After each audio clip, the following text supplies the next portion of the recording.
रीमा शाह आपको अपने प्लेटफॉर्म पर खुशामदीद कहती है। आज मैं आपको जनूबी अमेरिका के जनूबी हिस्से में जंगलात से घिरे हुए एक मुल्क पेरू के बारे में बताऊंगी।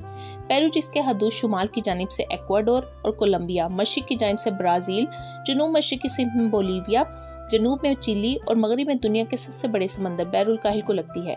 दोस्तों, पेरू का नाम एक मुकामी हुक्मरान वीरू के नाम पर रखा गया था। इस हुक्मरान ने 16वीं सदी में इन खितों पर हुक्मरानी की थी।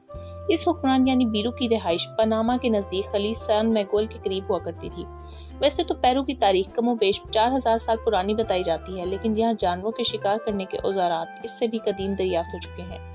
अमेरिका के सबसे कदीम शहर होने का एजाज काहोके शहर को है, जिसे 2500 कबले मसीह में 160 एकड़ के रकबे पर बसाया गया था। आज ये शहर सफाई हस्ती से बिल्कुल मिट चुका है, मगर पेरू के सूबे ब्रानका में मिट्टी से उठे टेले आज भी माजी की दास्तानें बयान करते हैं। पेरू में 3200 कबले मसीह की पुरानी तहजीबें आज भी पाई जाती हैं। 6वीं सदी से 11वीं सदी तक पेरू की सरजमीन पर वारी सल्तनत कायम रही। 11वीं सदी से 14वीं सदी तक ये खिता कस्को सल्तनत का हिस्सा रहा। 12वीं सदी में अमेरिका में एक नई कौम अपने फतूहात का सिलसिला जारी रखे हुए थी। ये कौम कोलंबिया से एक नई तहजीब, नया मजहब लेकर उठी और 14वीं सदी के आखिर में पेरू तक मुकम्मल काबिज हो गई। और फिर यहाँ दौर शुरू हुआ यूरोप की एक ताकत स्पेन का। हस्पानियों ने जब इंग्लिस्तान का खात्मा किया तो इनके अंदर दुनिया फतह करने का एक जज्बा पैदा हो चुका था। सिर्फ पेरू ही नहीं, दुनिया के बेशुमार ममालिक पर इस दौर में हस्पानियों ने कब्जे किए, अपनी हुकूमतें कायम की, कई इलाकों से कीमती अशिया अपने मुल्क ले जाने लगे। शुरू में कुछ अरसा हस्पानियों ने इन इलाकों पर ज़्यादा तवज्जो ना दी। फिर जब देखा कि ये खिते स्पेन की मौशियत में मजीद बेहतर किरदार अदा कर सकते हैं, तो इन्होंने 1542 में वॉइस रॉयल्टी ऑफ पेरू का आगाज़ किया। स्पेन की ये वॉइस रॉयल्टी आज के 15 ममालिक पर कायम थी। पेरू की आवाम ने आज़ादी का नारा लगाया तो था, मगर 4 सदियां गुजर जाने के बाद ये आज़ादी का नारा लगाने वाले वही थे जो यूरोपियों और अमरीकियों के मिलाप से परवान चढ़े थे, या ये वो गुलाम थे जो अफ्रीकी ममालिक से पकड़ कर यहाँ लाए गए थे। 28 जुलाई 1821 को पेरू की आवाम ने अपनी आज़ादी की जंग का स्पेन हुकूमत के खिलाफ आगाज़ कर दिया।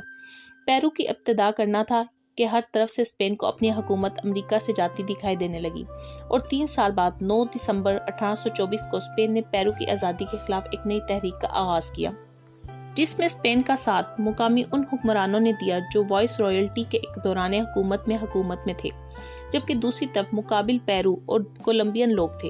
इस जंग को पेरू की खूनी जंग कहा जाए तो ये भी कहना गलत ना होगा, लेकिन ये जंग पेरू के अवाम के लिए नहीं बल्कि हिस्पानियों के लिए खूनी साबित हुई, जिसमें स्पेन के हजारों फौजियों को मार दिया गया, जबकि 3500 के करीब हिस्पानवी फौजियों को कैद भी किया गया। कई सालों से जारी जंग का खात्मा 1870 की दहाई से कबल ही हो गया था, मगर पेरू को आज़ादी 14 अगस्त 1889 को हासिल हुई। आज़ादी के बाद पेरू बोलीविया और चिली के दरमियान सरहदों के तनाज़ात में जन्म लिया। सरहदी हदूद के लिए इन ममालिक के दरमियान कई मरतबा जंगें हुईं। 1929 में दुनिया भर में एक मौशी बुरहान ने जन्म लिया जो इन ममालिक को भी मुतासिर कर गया।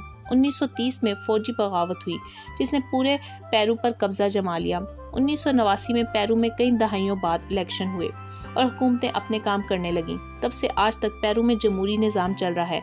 आज के पेरू का कुल रकबा 12,85,216 मुरब्बा किलोमीटर है और ये मुल्क अपने रकबे के एतबार से दुनिया का 19वां बड़ा मुल्क है, जबकि इस मुल्क की आबादी 2018 में लगाए गए एक अंदाजे के मुताबिक 3,21,62,184 अफराद थी और आबादी के हवाले से इस मुल्क का दुनिया भर में 43वां नंबर था। आज़ादी के बाद इस मुल्क को रिपब्लिक ऑफ पेरू का नाम दे दिया गया। हिस्पानियों से ये मुल्क तो आज़ाद हो गया, मगर स्पेन के तालीमी निज़ाम और दीगर अमूर में ये लोग जकड़ कर रह गए। हिस्पानवी आज भी इस मुल्क की कौमी और सरकारी ज़ुबान का दर्जा रखती है। मुल्क के 84.1% लोग आज भी इसी ज़ुबान का इस्तेमाल करते हैं, जबकि 13% कैचवा ज़ुबान का इस्तेमाल करने वाले अफराद हैं। ये लोग कैचवा कौम से ताल्लुक़ रखने वाले लोग हैं जो अपनी मादी ज़ुबान को खोना नहीं चाहते। आज मुल्क में तब्दीली आने के बावजूद भी सरकारी जगहों के अलावा ये लोग अपनी मादी ज़ुबान को ही तरजीह देते हैं। 1.7% एमारा ज़बान का इस्तेमाल करने वाले लोग भी यहाँ बसते हैं। 1.2% दीगर ज़ुबानों का इस मुल्क में इस्तेमाल किया जाता है। ये वो लोग हैं जो अमेज़न के जंगलों में अपनी ज़िंदगियाँ गुजार रहे हैं, या वो लोग हैं जो दूसरे मुल्कों से यहाँ आकर बसे हुए हैं। मसीहत इस मुल्क का सबसे बड़ा मजहब है। मसीहत के फ़िरके रोमन कैथोलिक को इस मुल्क की 74% आबादी मानती है।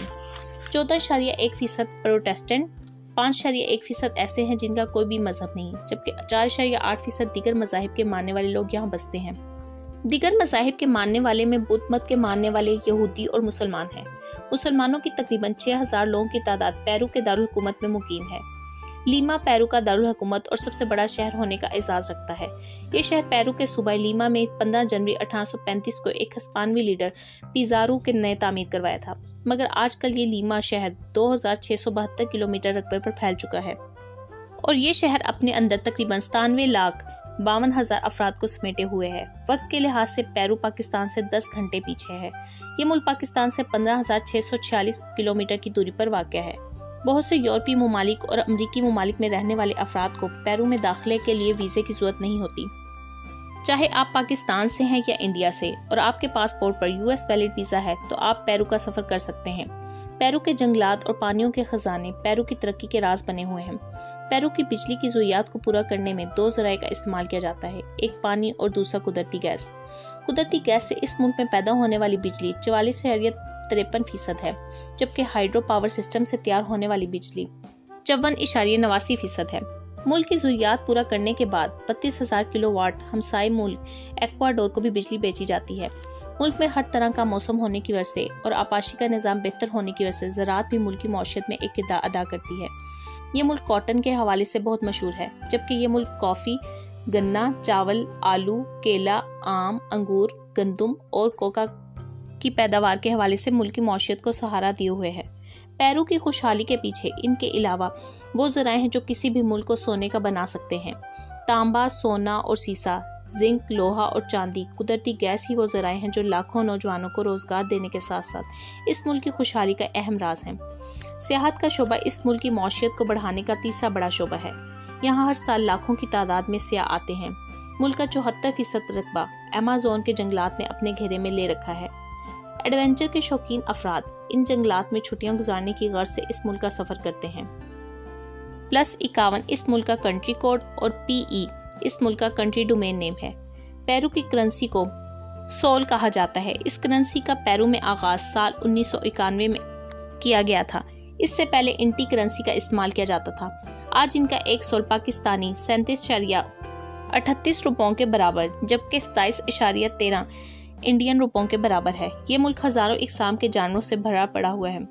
سوکر اور والی بال اس ملک میں سب سے زیادہ کھیلی جانے والی کھیلیں ہیں، جبکہ دیگر کھیلیں بھی کھیلی جاتی ہیں، اور دنیا کا سب سے اونچا صحرا پیرو کے جنوبی حصے میں واقع ہے۔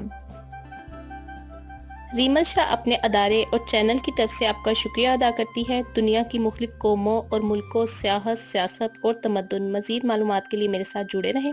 ملتے ہیں اگلی ویڈیو میں نئے عنوان اور علمی مواد کے ساتھ۔ تب تک کے لیے اللہ حافظ۔